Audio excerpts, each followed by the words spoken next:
Welcome to the Never Too Early Fantasy Football Podcast, where it is never too early for fantasy football. My name is Jeff.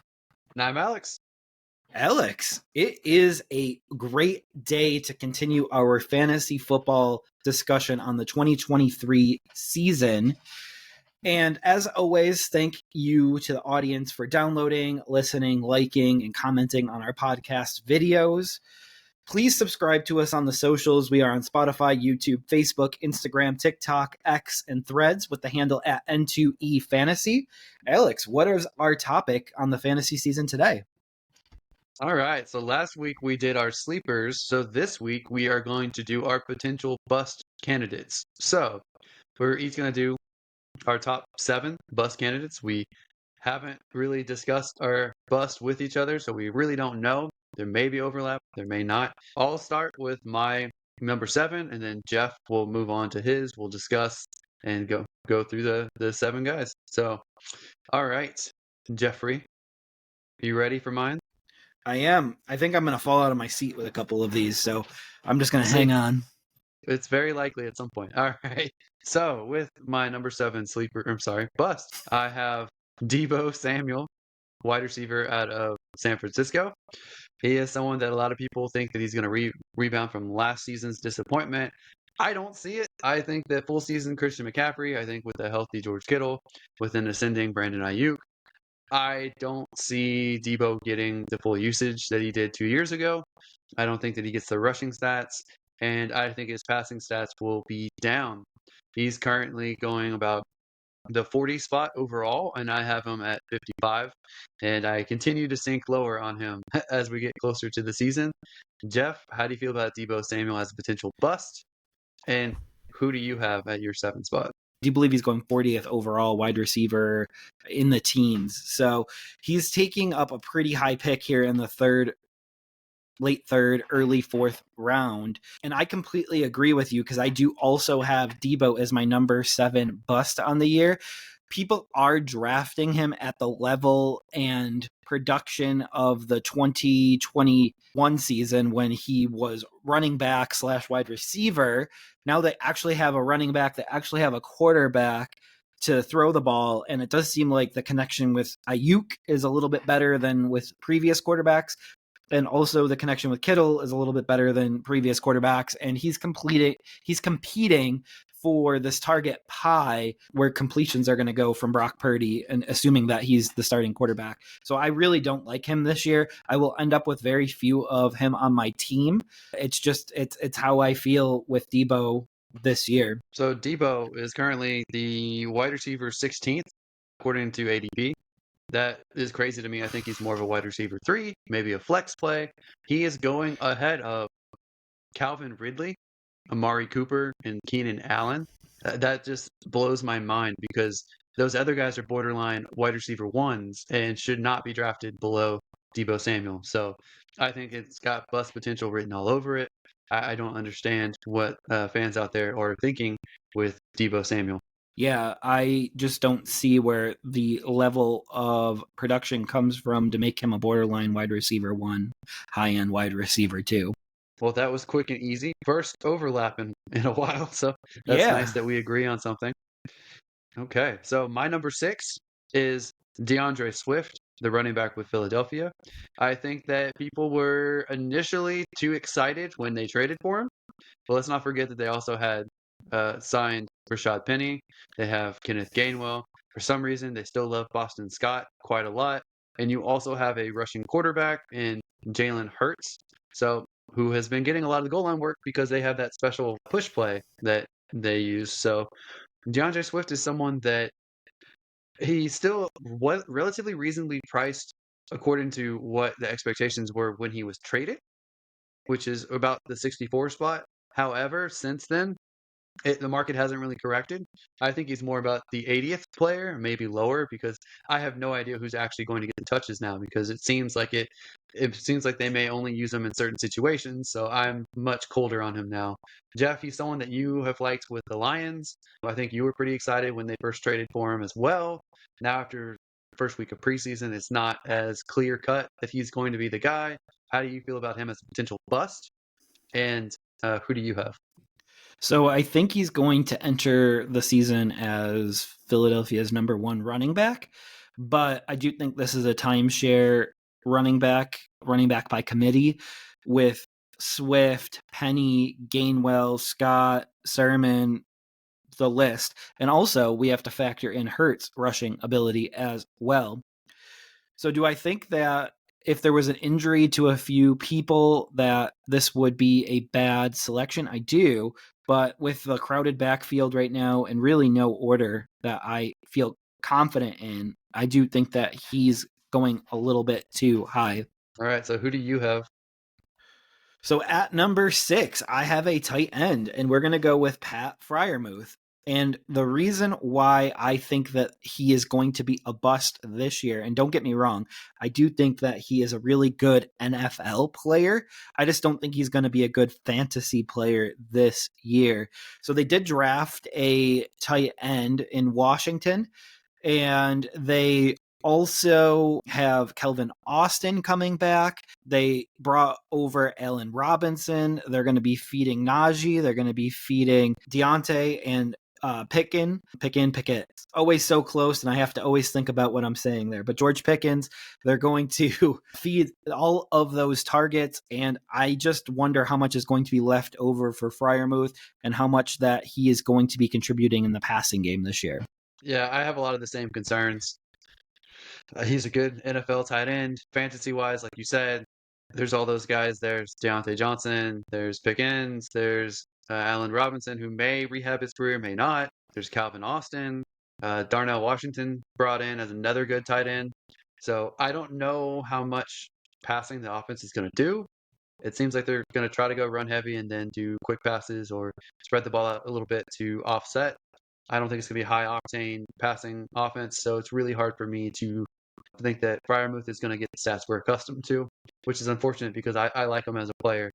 So I'm down on him. I believe, let's see, he is going as the tight end 9 and going about 85th overall on ADP. It seems like some fans are starting to catch on and he's starting to slide a little bit lower, but there's just other tight ends that I would like later. You can get in like the 12th round or later that would potentially have the same production or better. So I agree with you on him. So it's not so much his overall tight end ranking that has me shook because I have him tight end 10, but I don't have him going until like the 9th round or 10th round.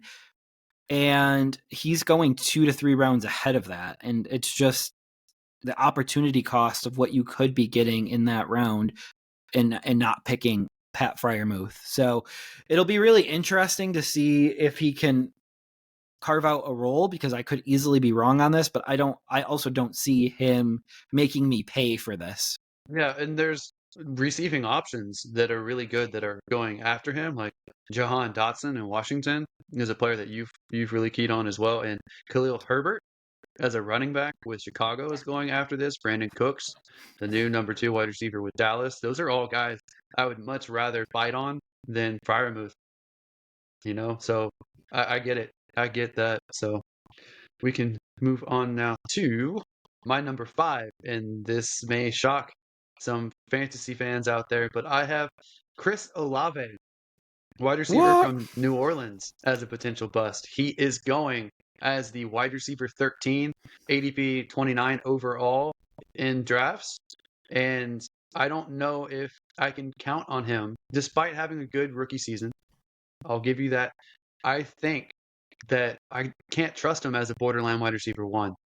Michael Thomas is coming back. Maybe that doesn't impact him that much. Maybe Michael Thomas doesn't have that much left in the tank, but they're a team that's stacked at the tight end position. They're pretty much 3 deep there. They are stacked at the running back position, with a couple of them being able to actually catch passes. They brought in some more wide receivers, so I really like A.T. Perry. I know he may not inspire a lot of awe from people right now in his rookie season, but he's someone who can definitely eat in targets as well. I don't know how much that they're going to be passing. It seems like they want to be run first. So I don't know if you can count on Chris Olave repeating or even expanding on his last year's production. And it seems pretty steep to go 29th overall to take him. So Jeff, how do you feel about that? How do you feel about Chris Olave as a potential bust? So I think Olave is going way too high in drafts right now. There's a lot of wide receivers that I would rather have than Olave, who is going as a borderline wide receiver one. And the list is actually like plentiful of who I would rather have over him. Like I would rather have DJ Moore over him. I would rather have Brandon Ayuk. I would rather have Amari Cooper. Like there's a ton of wide receivers that I would rather have than Olave entering year 2. But I could easily be proven wrong here. I will hedge my bets a little bit here and probably stay away from Chris Olave in all drafts right now. All right. So who do you have as your number 5? Coming in at number 5, this is actually going to make you smile, but he's currently going at wide receiver 47, 117 overall, and I have him going almost 30 picks later, and that is Juju Smith-Schuster. I think he's getting overdrafted in New England. They're expecting him to be the one, and I'm not sure that he's going to be the one. They still have Devontae Parker, they have Hunter Henry, they have Mike Gesicki, they have Stevenson that can catch the ball. They just have a different set of pass catching options that they don't typically target the wide receiver as much because they don't really typically have the talent there. And I'm sure Juju is just going to be just another guy in that wide receiver room. What do you think about that? So I think he's, to me, he's pretty far down the list. Zay Flowers goes after him. I'd rather have Zay Flowers. I bet you would rather have Quentin Johnston, who's going after Jameson Williams going after, who, yes, he's going to miss the first 6 weeks, but I think that Jameson Williams will contribute more than Juju. So there's definitely some guys. Maybe take a stab at a veteran like Adam Thielen or something like that. So I understand that. I don't think Juju is too outrageously priced at wide receiver 47, but I still don't want him. Completely agree, and we will see what happens moving forward with Juju, and we'll see how that wide receiver room shakes out because I'm not even sure that he enters as the one. Yeah, that's entirely possible. So we'll see. At number 4 for me, this is the guy who is now falling down draft board, so he may not be considered a bust at price much longer, but I have Devontae Adams here. He was originally a first round wide receiver. He's now dropped to the middle of the second round. I have him as a third round wide receiver just because to me there's so much uncertainty. I don't trust this offense. Maybe Aiden O'Connell can bring his value back up. I don't think Jimmy Garoppolo can. I don't think that Josh McDaniels is the offensive guru that people have given him credit for in the past. I just don't see it. This offense looks kind of terrible to me, and if they don't get the Josh Jacobs situation fixed, I don't see how I can trust Devontae Adams because, in my opinion, every team is just going to throw their coverage only at Devontae Adams, and as good as he is, that just severely limits his upside. So I don't want him right now. I want some kind of resolution. I want a better quarterback play. I want Josh Jacobs back. Those are the only things that can make me take him off my bust list. Yeah, I mean, I still have him as a first round pick, my 10th overall pick in Devontae Adams. I just think that he's quarterback proof. He kind of proved it last year where he just jumped right in, and he still has performed when his quarterback isn't in the game. So he performed with Stidham, he performed with Carr. I just think that he's quarterback proof, and I think Jimmy is going to target him early and often. You don't think that changes with no other offensive weapon that's threatening and Josh Jacobs not being there? So if Josh Jacobs doesn't come back at all, do you think that Devontae still has the same value? Or do you think defense is key on him more? No, because I still think they have Renfro, and I still think they got Jacoby Myers coming over this year. So I think that could take away some coverage. Jacoby actually might have been the Patriots' best receiver last year, and he's the one that moved on from the Patriots. So just kind of an interesting situation there. I'm also worried about potential hold-in situation with Devontae Adams because he's locked under contract. He can't really sit out, but he has voiced his dissatisfaction with the offense and not re-signing Josh Jacobs. So I think there's a chance that he might miss some plays. He might miss a game. He might slow play his recent injury before coming back. So that kind of scares me off him a little bit too. Yeah, I think the only thing that doesn't scare me off of him is he's got a Hall of Fame career to kind of live up to. And I think he's probably a Hall of Famer right now, but one more good season could really put him over the edge. And I know that's what these guys really try to get to and aspire to be. All right. Well, who do you have at your 4 spot?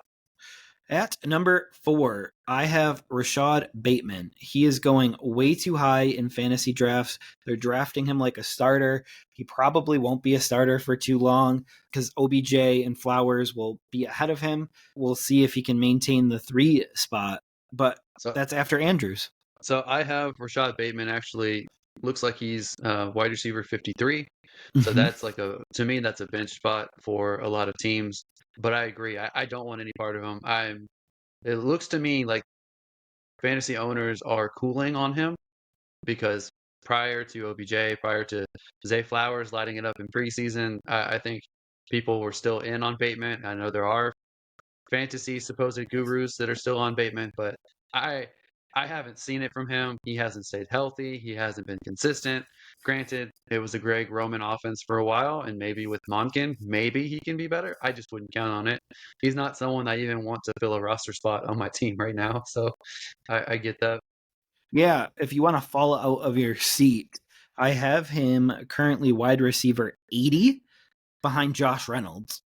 So there is that. That is very far. That is very far down.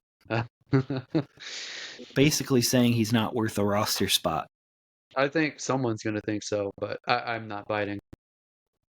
So, Me either.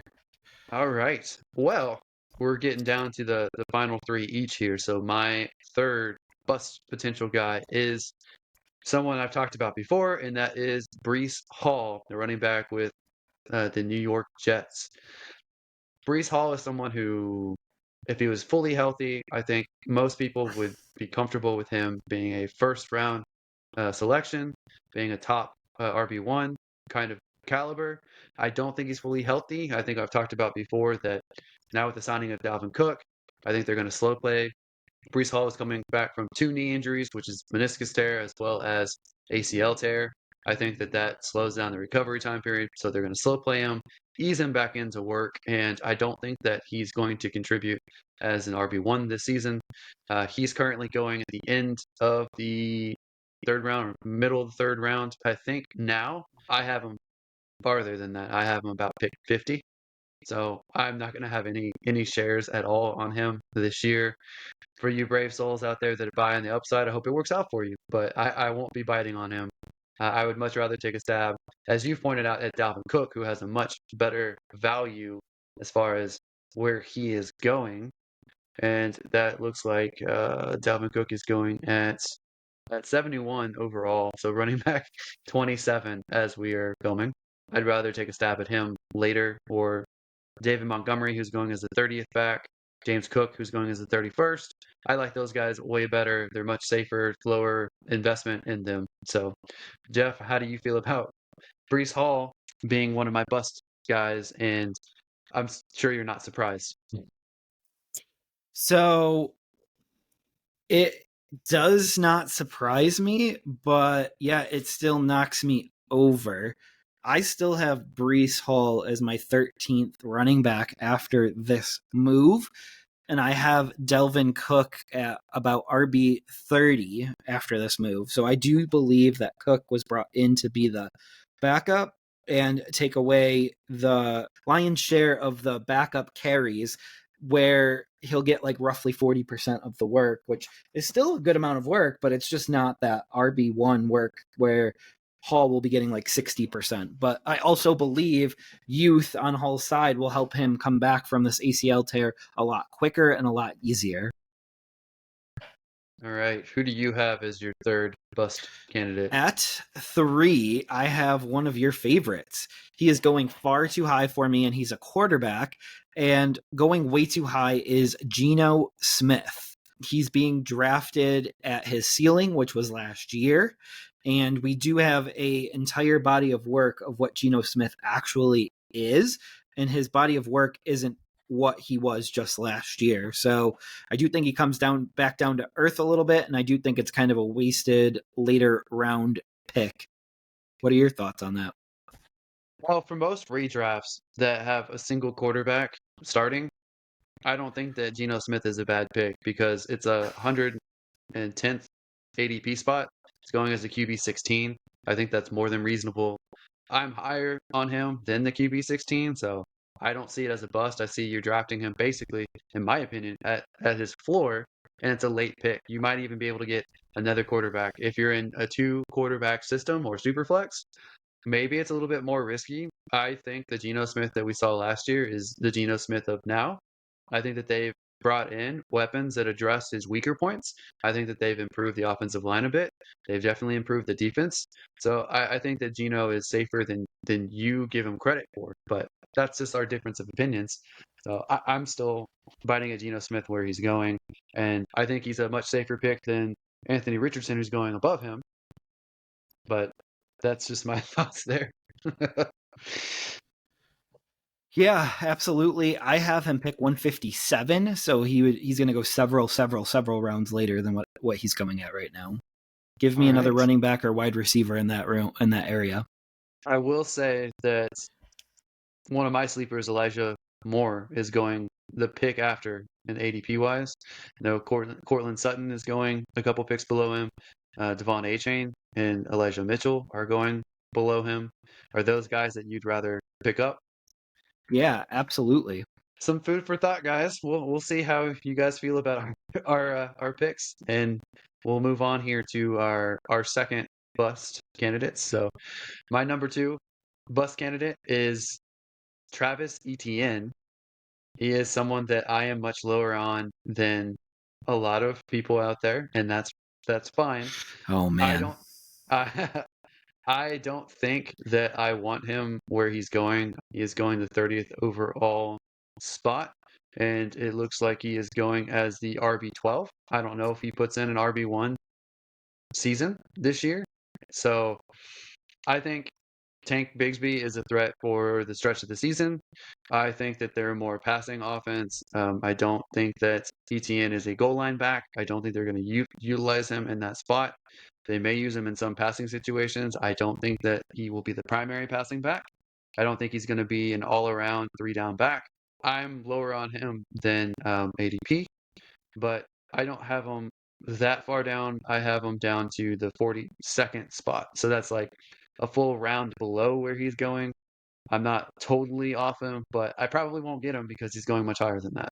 Yeah, absolutely. I cannot believe that you have two of my favorite running backs this year back to back on your list. And it seems like you went with some more veterans and some more first and second round picks, which is really interesting that you think that these first couple of rounds that have ADP consensus are going to bust. So it seems like your draft board is going to be a lot different than other folks.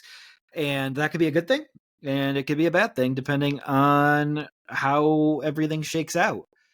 But I can tell you that I'm a big fan of ETN this year. I do think he's the lead dog in that. He might cede a few goal line carries, but other than that, I do think that he is going to be productive. He's fast, and I do think he's fully recovered from the foot injury that he had.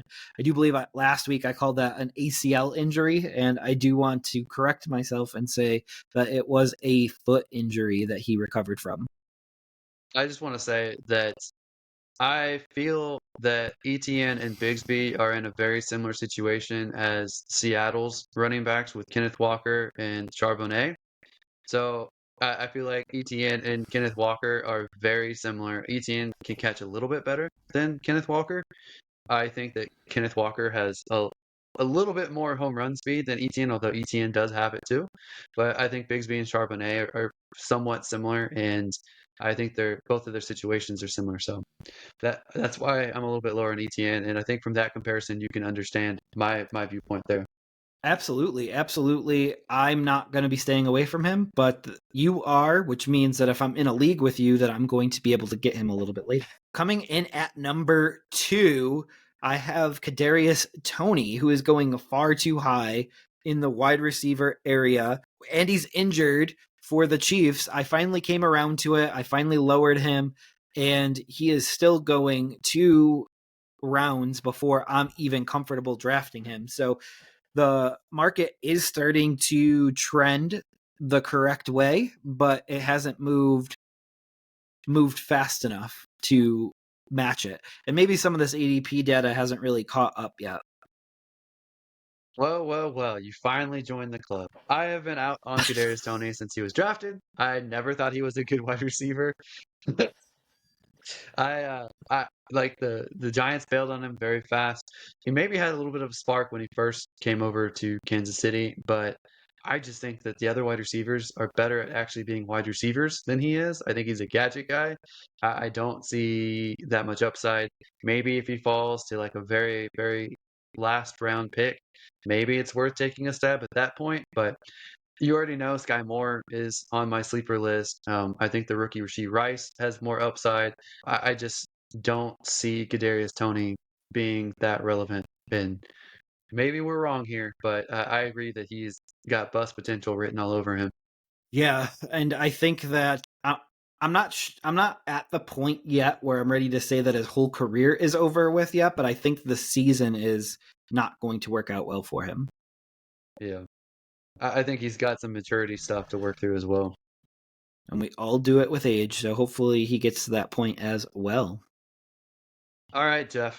So it's down to my number one bust potential player that I'm worried about. Uh-oh. I need you to buckle up because you will be surprised by this, I think.